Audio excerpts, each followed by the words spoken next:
where Pastello was primarily focused on chalk and charcoal and pencil and all of that. Impressa Pro is focused more on oil painting and acrylics. Okay, so that's more of the style. And you can see once again the default setting applies a little bit of an edge here, and it's certainly less sharp than what we've seen. Some of the presets, there's quite a few presets depending on the kind of look that you want. But I found like Portrait Medium can give us a decent result. Portrait Light. You can see some of these are introducing color, which isn't necessarily a bad thing. We have like Field of Flowers, which gives us some decent detail, but, introduces the blue, which, I have mixed feelings on. But just to kind of show you how this particular thing works, this version, a lot of the JixiPix programs work pretty much the same as far as layering and adjustments, but the adjustments are different program to program, and in some cases even preset to preset. So here we have the ability to, first of all, we can turn the canvas strength down to get rid of the patterning that's there. We also have the ability, again, to conform strokes, which I tend to go max on those because it gives more detail usually. And then I also usually turn the stroke size down as small as possible in an effort to increase detail. You also have brush styles. And so just to kind of give you an idea of the differences that can happen with the brush styles, if I choose 3 instead of 1, which is fairly open, it will fill in the blanks a little bit more. Okay, so more detail here. You'll notice that we have these funky colors going on. Normally you can control the palettes, you can make adjustments to them. There's a number of preset palettes that come included here, and it changes the end result. Color Enhance is turned up pretty high, so we can turn that down to 0, and that'll get rid of some of the influence of our color action palettes. And Bristle Strength is another one in this particular program that has an effect on detail. So part of what it comes down to ultimately is just kind of experimenting with what works and what doesn't, as far as what you find appealing to you. In other words, there isn't necessarily a right or wrong per se. It really is more about what you are after, style-wise or whatever. But you'll notice, like even with this one here, if I come up here and click on the little frame, that shows you the original.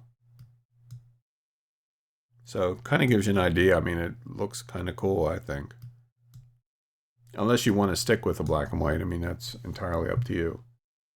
And then with canvas, we don't really have a lot of control. You can see here that we still have a canvas strength on this layer, so we can turn that down also.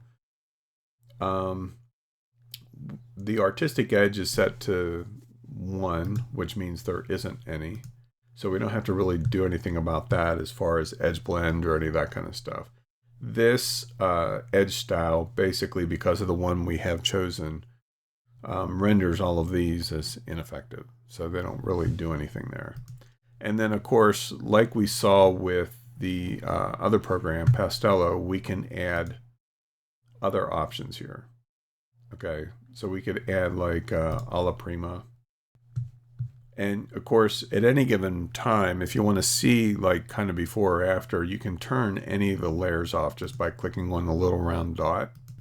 So the Alla Prima actually looks pretty decent. Not as much detail as we saw with Pastello, but there's no color being introduced or anything like that. You can always introduce color with some of these textures. Also Bristle Style, if you can choose with this particular type of layer, you can go with smooth, with thick, or with textured. One of the things that I always thought was kind of odd though with this is that you would think that thick would have a more pronounced texture than smooth, but actually it's the opposite. And of course you can still control bristle strength and all of those kinds of things. And then if you do want to add color in, Let me get that up to 100%. Artistic finish with this particular layer is how you would do that. So right now it's set to 0. If we move it up to 100, it basically takes this image and applies it as a finish. And if we click on that, you'll see that we actually have access to a lot of different finishes. So you can use finishes in a lot of different ways. Like if we choose that one, it just introduces a completely different look based on the finish, as opposed to, say, number 4 here, which again gives us a completely different style. And we can control how much that finish impacts our image, or if we don't want it to impact it at all, we can just turn it down to 0. I kind of like the look of it all, though. Like, to me, I think it looks kind of cool. I mean, it's certainly not sharp like the original image, but we still have kind of a cool end result. So let's say that we want to go with this particular version. I'll click Apply to Photo. Okay, so now we have that version, we've got this version, and then the original. And this one here, we're going to get rid of for the moment. Don't need it. So this is the Pastello version. This is the Impresso version.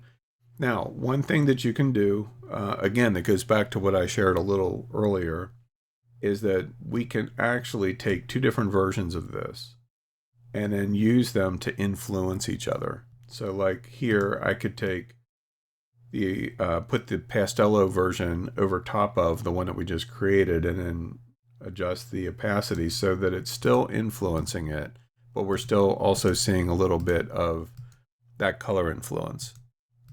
Vice versa is also true. So like if we change the opacity back to 100% and brought the Impresso version up here, and let's say that we like the color but not the lack of detail, we could come down and just choose color, and so then our Pastello image would just be influenced by the color of that previous layer. So one of the things that I found is that it can really make a lot of sense, and you might be surprised by the end result just by experimenting with layering and blend modes here in Photoshop, which is one of the big reasons why I prefer to work with these photographs within the context of Photoshop as opposed to opening up each program individually and then saving it. And I mean, it's extra work.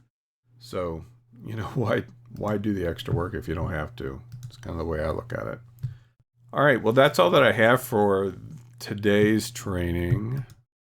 As always, if you haven't subscribed already, please subscribe to my channel. You'll see the subscribe button right there. Those of you who are here live have already registered for the live shows because you're here. But if you're watching a replay and you haven't registered for the live show, expertmediashow2020.com is where you can register for the live trainings. Starting in March, Expert Media Show will be at 6 p.m. Eastern.